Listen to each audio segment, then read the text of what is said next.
Welcome back to the Phoenix College Athletic Podcast. I'm Coach Cameron. I'll be your host for episode 20, and we have two great guests on today to talk about Darfur United. Who's the Darfur United? Well, you're going to learn everything about Darfur United. They play in a World Cup that's not recognized by FIFA. That's very confusing for a lot of people, but it does exist, and it brings hope throughout the world based on this World Cup format, and you're going to learn everything about it. Our first guest is Amy Gilmore, who is an assistant coach for Darfur United on the women's side. And we're going to bring on Suleimani, who is an ambassador for Darfur United. With no further ado, let's bring on Amy and let's talk about Darfur United.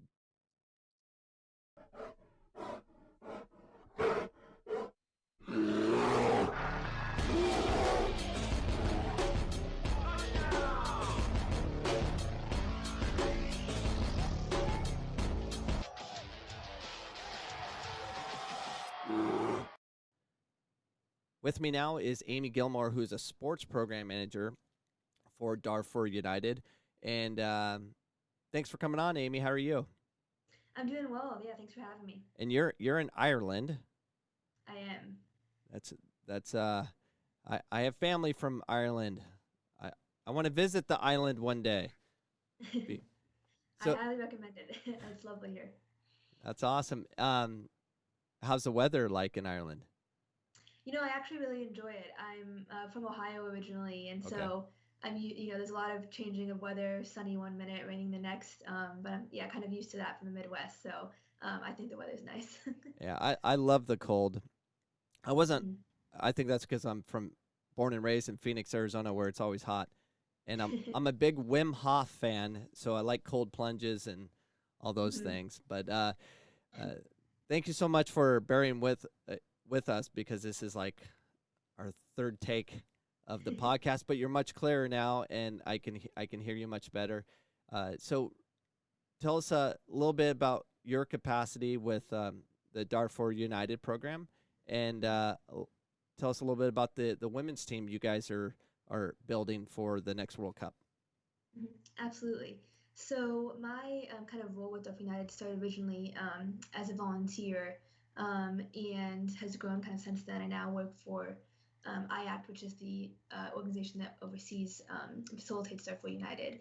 And in my kind of role, I help a lot with the planning and organization of Darfur United team training camps and competitions, and also kind of the time between our major events when we're always planning, preparing for the next opportunity for the team to be on the field. So we have a small but committed team, and we're always all kind of have our hands in everything, trying to find opportunities for the guys to play and for fundraising for the team to get to these competitions. So always a lot going on. In addition to that, I helped with the launch of the Darfur United women's team, which occurred in Eastern Chad refugee camps in 2018.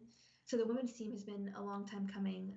From the very first day the Darfur United men's team began to form in Eastern Chad in 2012, the women watching said, when's it going to be our turn to represent Darfur and to have a football team and be able to represent, Darfur in this way.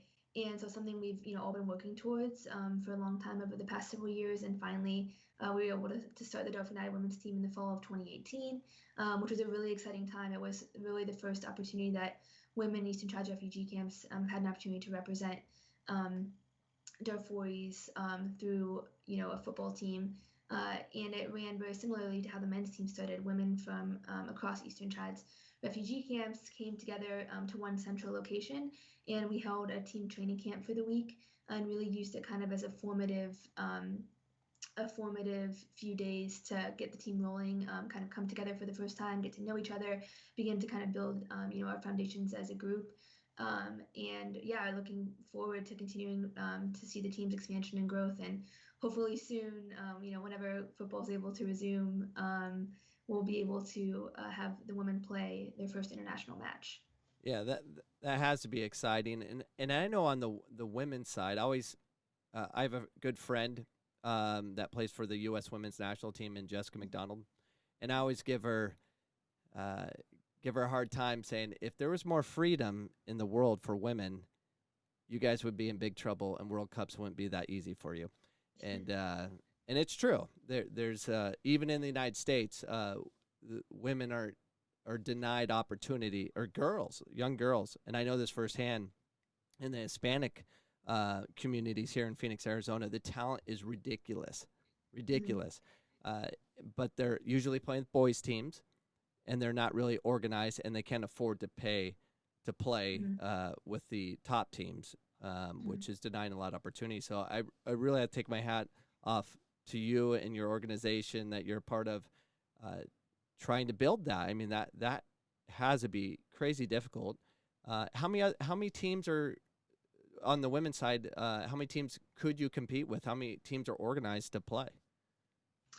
Yeah, so as far as the women's side, there's kind of, a whole group of teams that, like Darfur United, that represent peoples and nations and groups that are typically unrecognized in international football stages. And as you mentioned, there's even more significant barriers many times for women and girls in being able to access those kinds of competitions and platforms and opportunities. So there is a smaller but growing group of teams who are, interested in kind of, working together to increase women's opportunities to play football in these kind of global capacities. Um, so, for example, there's Korean FA in the United States. Has a great women's and girls program. Somaliland has a wonderful women's program, and so there are women's teams around, definitely, who are striving to kind of grow the opportunities for women and girls in the game, and we're always looking to connect with those organizations and teams, to continue to strengthen that platform for women and girls. So how did you get hooked up with Darfur United? I mean, how did you find them, and what was your story of finding them, and now you work with them? Yeah, so I originally, as I had said, started off working or volunteering with iACT, and I found them actually as an undergraduate university student. So I was studying political science and international relations, and I also was playing football at my university, and had grown up, playing soccer my entire life. And so I actually reached out to iACT after coming across some of their activism work, um, trying to support and act in solidarity with refugees and people on the move around the world being affected by mass atrocities. And when I first reached out to them, I actually did not know about Darfur United, or the additional football program that iACT facilitates, the Refugees United Soccer Academy, which is a youth academy for boys and girls in refugee camps to play football as well. And so I had, my first conversation with iACT, and they said, "Oh, hey, we saw you play soccer. By the way, did you know about Darfur United and a Refugees United Soccer Academy?" And from there, just everything kind of really fell into place, and really aligned with, obviously my interests and my love of the game, and the opportunity to then eventually, meet the players, both in the United States and in Sweden, where players are now based, and just to see, the passion they have for playing for Darfur United, yeah, really motivated me to kind of help in any way that I could. And, from there, my role with the team has kind of grown and changed in different ways. And yeah, I'll always be a Darfur United supporter. Yeah, that is a cool story, and for me, not knowing anything, and I wear their jersey, but when they came to Phoenix College and they were on the campus, and to see all these people trying out, and hearing their stories, and the coaching staff, the athletic trainers, the administration, it was so like high level professional. Like they really took care. They made sure everyone was had the proper documentation to make sure they were insured. That your athletic trainer that was helping them. She's worked at the U.S. national level with Olympians, and it just it's up there. And I was just like shocked. I'm like, because I didn't know it was just a rental coming to Phoenix. So, and I was happy to work it. So it was pretty cool to see how it all came together. How's the fundraising going, and how can we contribute? Yeah, so fundraising, like many nonprofit organizations, is always a challenge. But from the beginning, Darfur United has had an absolutely incredible group of supporters around the country, around the world, even just soccer families and individuals who love the game and love the platform that the game can serve as in order to promote unity and social good. And so that's really how Darfur United, from the beginning, has managed to help create and provide these opportunities for Darfur United to play is through the individual contributions of people who believe in the team and in the work of iACT. And we're always so grateful for that continued support of people who've been with the team and the organization from the beginning. In addition to that, though, we're always looking for opportunities to partner with not only individuals but organizations and businesses who are interested in sponsoring the team and really have value aligned sort of ideas about what Darfur United can do and how it can serve as a platform for the players and for their communities. And so we're always interested in having conversations with those who think that they would like to be involved, not only from what is always needed, a fundraising capacity to raise money for the team to actually be able to travel and compete, but also those who are interested in serving in other ways. As you'd mentioned, we have a huge staff of volunteers, from athletic trainers to coaches to other medical professionals and marketing, graphic design, all things that go into making Darfur United able to compete and to amplify the voices of the players on these global stages. So we're always interested in connecting with individuals who are interested in sharing their interests and talents with the team in any way. Well, I'm definitely going to put this part of our podcast, the link where you guys can donate to help this great organization and make sure everyone sees the documentary, which is insane. I mean, to see the the first the first people to really do the hard work of going into these regions of Sudan and getting shot at, and it was just they were in the middle of a war, and I'm like, it it was it's a great documentary. I encourage everyone to watch it to really understand what's going on and what opportunities being created by this great organization and iACT. Uh, but Amy, I appreciate your time. Please stay on after, so I talk to you a little bit. But we're gonna now move on to Suli, who is a goalkeeper for Darfur United, and also he's community relations. He's an Outreach. ambassador, Darfur United ambassador. Mm-hmm. Okay, yeah, we're gonna talk to Suli and talk about his experience. But thank you so much, Amy Gilmore, for being part of the podcast, and this will be hopefully up on Monday. Sounds good. Thanks for having me. Thank you. And now joining me right now is Suli, who was a goalkeeper for Darfur United. How are you doing, Suli? I'm doing great. How are you? I'm doing great. Now, this is like our third take at this, but it's so much better. Audio's way better, so I'm so glad you held on and waited for us to get all the technical difficulties out of the way. So real quick, who are you, and what's your capacity with Darfur United? I'm Suleiman Adam. I am a student at Iowa State University, and I'm a former goalkeeper for Darfur United. And I also right now I represent Darfur as a cultural ambassador for Darfur United. Well, that's exciting that you're giving back to an organization that gave to you.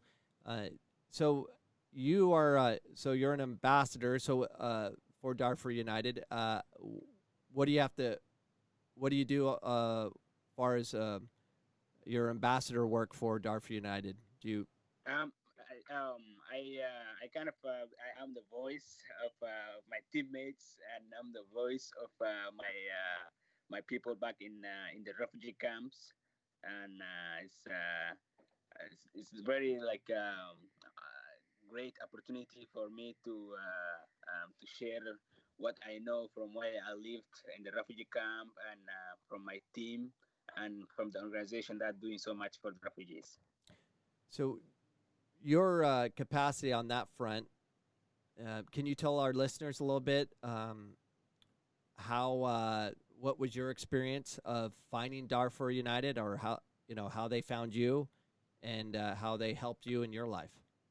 That's we go back to 2012 when they had their first tryouts in the refugee camp in eastern Chad, and I remember I went there for the tryouts, and I was the youngest from all those people who were at the tryouts. I believe I was 13, around 13, 14, and a lot of those people who were at the tryout were 18, 17, 18, 19s, and 20s. And I went there because I know when I was in the refugee camp, I used to play with those people who were at the tryouts, and I was when I saw them like, well, if I can play with this every day, why don't I just go and try out and maybe I can get chance to go and represent refugees globally. That's why I went, but they rejected me because of my age. Um, I still had the dream alive until I came to the US 8 years later, and I found Darfur United here in the US, and I joined. Our first game I played was in Portland, Seattle, and that's where I wear the jersey and I played as a goalkeeper, and that moment is like a very very exciting moment for me, and the moment that took me back and forth from where I used to like I dreamed of joining the team, where I was rejected and I got disappointed, and then 8 years later here I came and get it. So it's like kind of very very exciting and very honoring for me to wear the jersey and put the point on my chest and representing refugees in the most remote places on earth, and they are like kind of in the middle of the desert, and kind of almost forgotten people, and joining the EU here in the US was a very exciting thing for me. So they found you, or you found them for the second time. Did they just come to a city near you holding a trial? How did you find them? For here, I think one of my friend who's in Phoenix, he knows me, and we used to play together when he visited here in Missouri. So that's where he talked to the to Amy. I told them about me, and I know Sully. He's a good goalkeeper. Maybe he can try it out. And then Amy contacted me, and at that time I know Darfur United, and I know what they were doing, and I always had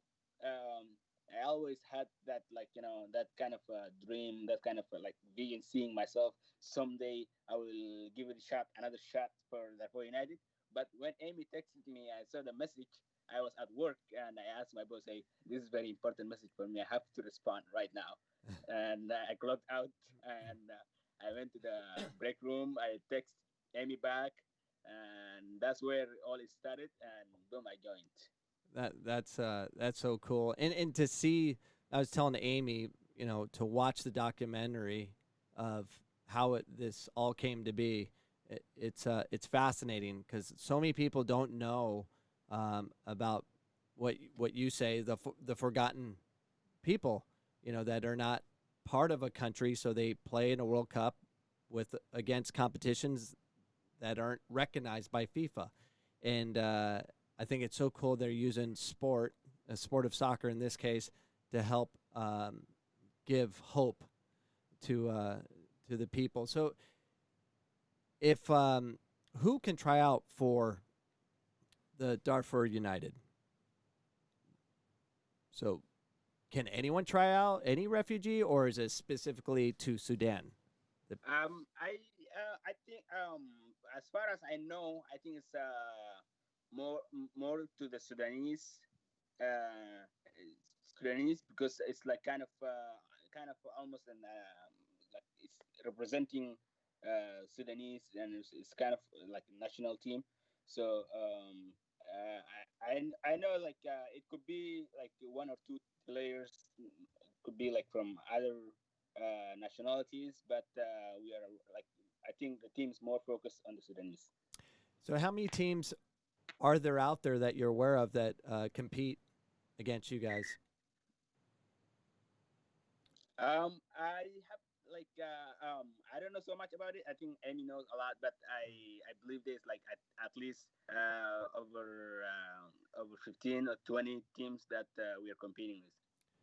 Which is crazy to think about that there's potentially 20 areas throughout the world that aren't recognized by a country because of the refugee status. And it really it's an eye opener of what the world is like throughout the world. There's a lot of people that Americans just don't realize that there's so many refugees out there that are not affiliated because of their government exiled them out, or they had to get out of their tough areas of where they were living. And it's so cool to see someone like yourself to get refugee status, to come over to the United States to not only improve your life but to hopefully help others who are in a similar situation as you. Are you is When we get through this whole pandemic and everything, and soon as hopefully a schedule can come out, do you know how often Darfur United will actually go back to Sudan to find more players, or are they specifically just stay in the United States with the refugees we have here? Um, I think there's always opportunities that for United opens for the refugees, and they're still working on projects that hopefully they create more new players from the refugees, and I think there's always these opportunities. Also, there's some refugees who moving to the U.S. As refugees. They also get the chance, like myself. I came here as a refugee, but I joined the EU. So it's, they always they look in the refugee camp, and also at the same time they look in the U.S. And also there's other players in Sweden, also part of the four United teams. So this last summer was supposed to be the World Cup, and that got obviously canceled. Are they planning to have the World Cup this coming summer, or they're just skipping to another year? Do you know what the status is now? I believe there's games that we are going to play in this summer. Actually, my team going to play this summer, but I'm not 100% sure. But I believe that it's still they're gonna move it to this coming year. Okay. And is it pretty much every summer you guys are doing like qualifying games to get prepared for the World Cup? Yes, the World Cup is is every 2 years. For example, the year of 2020, the year of 2019 to 2020 was the qualification. Teams qualify, and then here in the summer of 2020 was gonna be the World Cup, but the pandemic and stuff happens, and it didn't happen. So it's kind of moving forward like this. Where was the World Cup supposed to be held? It was going to be North Macedonia. Okay. Wow. And far as putting the team together and going to the World Cup, I mean, is everything covered and paid for, or do you guys have to contribute at all? I think the players they don't contribute anything. Most of these players are refugees and college students, and who they can pretty much they cannot contribute so much. So the iACT is the organization who like doing the fundraise and trying to get funds from the community, and that's how they can move forward, especially uh, like for the flights, for the soccer balls, jerseys, and a lot of stuff. Well, well, we're hopeful that this podcast will reach some people that want to contribute, because we we love what you're doing from Phoenix College to have you on campus to really get to meet Darfur United, and now you're opening a women's division to compete at the world stage. We're we're wanting to contribute, and I'll definitely put in this podcast and spread the word to how to contribute online, and definitely watch that documentary of that of how it kind of all started. It's pretty exciting. So yeah, go ahead. I'm sorry. Yeah, it's really when I say like forgotten people, but like people like you and the people who are going to support this movement of hope and movement of dreams, and that supports refugees and representing them and trying to give them chance in this world where sometimes they feel like they don't belong to here because of the things that they have been going through, things they have seen, and things that happening still happening. So it's really more appreciated, and especially like every time when I call my friends back in the refugee camp, and they ask me about Darfur United and how it's going, and like sometimes even this questions they ask like, wait, who's funding you? Where are you getting all this to do all this much? And we see this communities here in Americas. They're very supportive, and they know when they know about these refugees and trying to work their ways up, and all these things that happen to them, and how they're not giving up. They have the hope and courage and to move on. So it's like very much appreciated.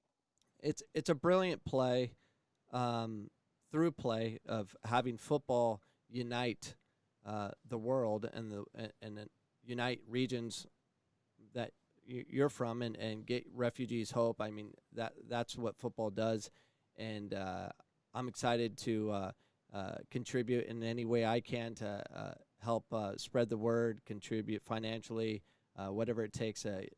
Keep doing good work like this, especially through football. I think it's brilliant to have that carrot, of hope through soccer, and yeah, it's exciting. I love this story, and I love learning more about it. And we'll have this podcast up on Monday, and we'll spread the word, and hopefully get some donors, and more importantly, spread awareness that that this exists. And yeah, we're very excited about continuing our relationships with Phoenix College and Darfur United and iACT. But thank you so much, Suli, for coming on. I wish you the best of luck, and I look forward to meeting you. Hopefully, you guys will be back in Phoenix, Arizona. Sure. Thanks so much. All right. Well, thank you. That was Suli and Amy joining the podcast, and this is episode 20.